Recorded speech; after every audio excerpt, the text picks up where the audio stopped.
یہ کہانی ایک ایسے 16 سالہ لڑکے کی ہے جسے ایک کٹ پتلی سمجھ کر تخت پر بٹھایا گیا تھا، لیکن اس نے اپنی ذہانت اور بے رحمی سے نہ صرف اپنی ڈوریاں کاٹیں بلکہ ایران کو دنیا کی ایک سپر پاور بنا دیا۔ تاریخ اسے شاہ عباس اعظم یعنی شاہ عباس دی گریٹ کے نام سے یاد کرتی ہے۔ 16ویں صدی کا آخر تھا۔ ایران کی صفوی سلطنت جو شاہ اسماعیل نے بنائی تھی اب بکھر رہی تھی۔ مغرب سے عثمانی ترک ایران کو کھا رہے تھے، مشرق سے ازبک حملے کر رہے تھے، اور گھر کے اندر قزلباش سردار یعنی فوجی لیڈرز اتنے طاقتور ہو چکے تھے کہ وہ بادشاہوں کو اپنی مرضی سے تخت پر بٹھاتے اور قتل کر دیتے تھے۔ ایسے میں 1587 میں ایک 16 سالہ لڑکا تخت پر بیٹھا۔ قزلباش سرداروں نے سوچا یہ بچہ ہمارا غلام رہے گا، لیکن وہ نہیں جانتے تھے کہ یہ بچہ شیر کی کھال میں لومڑی ہے۔ عباس کو تخت پر بٹھانے والا طاقتور سردار مرشد قلی خان تھا۔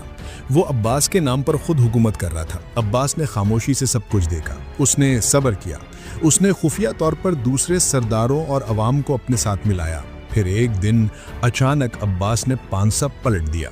اس نے مرشد قلی خان کو ایک دعوت میں بلا کر قتل کروا دیا۔ اس دن 17 سالہ عباس نے دربار میں کھڑے ہو کر اعلان کیا، آج سے کوئی سردار حکم نہیں چلائے گا، صرف شاہ کا حکم چلے گا۔ یہ اس کا پہلا ماسٹر سٹروک تھا۔ شاہ عباس جانتا تھا کہ اس کی پرانی فوج قزلباش تلواروں سے لڑتی ہے، جبکہ اس کے دشمن عثمانی جدید توپوں اور بندوقوں سے لیس ہیں۔ اسے بارود چاہیے تھا۔ قسمت سے 2 انگریز مہم جو بھائی رابرٹ شرلے اور اینتھنی شرلے قسمت آزماتے ہوئے ایران آ پہنچے۔ شاہ عباس نے ان کا استقبال کیا۔ ان انگریزوں کی مدد سے اس نے ایک نئی اور جدید فوج تیار کی۔ اس نے قزلباشوں کی طاقت توڑنے کے لیے جارجیا اور آرمینیا کے عیسائی غلاموں پر مشتمل ایک نئی فوج بنائی، بالکل عثمانیوں کی جینیسریز کی طرح۔ یہ صرف بادشاہ کے وفادار تھے۔ پہلی بار ایرانی فوج کے پاس بھاری توپیں اور بندوقیں آئیں۔ شاہ عباس ایک بہترین سیاستدان تھا۔ اسے 2 دشمنوں کا سامنا تھا۔ وہ جانتا تھا کہ وہ ایک وقت میں دونوں سے نہیں لڑ سکتا۔ اس نے ایک کڑوا گھونٹ پیا۔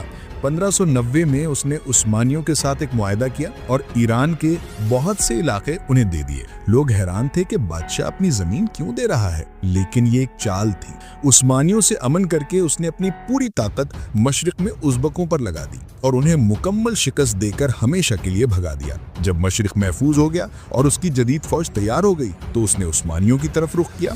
اس نے اپنے دیے ہوئے تمام علاقے واپس چھین لیے، یہاں تک کہ بغداد بھی فتح کر لیا۔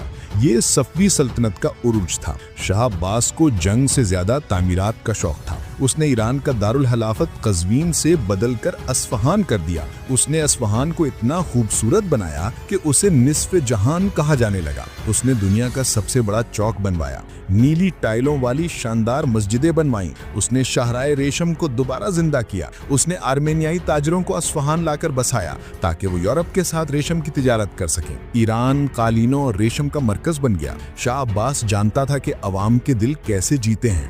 جب اس نے مشہد یعنی امام رضا کے مزار والے شہر کو ازبکوں سے آزاد کرایا تو وہ اصفہان سے مشہد تک پیدل چل کر گیا۔ ایک بادشاہ کو دھول میں پیدل چلتے دیکھ کر عوام اس کے دیوانے ہو گئے۔ ہر عظیم بادشاہ کی کہانی میں ایک تاریک باب ہوتا ہے۔ شاہ عباس کا المیہ شک یا پیرانویا تھا۔ اس نے اپنے باپ کو معزول کر کے تخت لیا تھا، اس لیے اسے ڈر تھا کہ اس کے بیٹے بھی اس کے ساتھ ایسا ہی کریں گے۔ اس کا سب سے بڑا بیٹا صفی مرزا بہت قابل اور عوام میں مقبول تھا۔ درباریوں نے عباس کے کان بھرے کہ صفی بغاوت کرنے والا ہے۔ شاہ عباس نے بغیر تحقیق کیے اپنے سب سے لائق بیٹے کو قتل کروا دیا۔ جب اسے حقیقت معلوم ہوئی کہ بیٹا بے قصور تھا تو وہ مہینوں روتا رہا، لیکن تیر کمان سے نکل چکا تھا۔ اس نے اپنے باقی بیٹوں کو اندھا کروا دیا تاکہ وہ تخت کے لائق نہ رہیں۔ یہ اس کی زندگی کی سب سے بڑی ٹریجڈی تھی۔ وہ دنیا کا فاتح تھا لیکن ایک تنہا باپ۔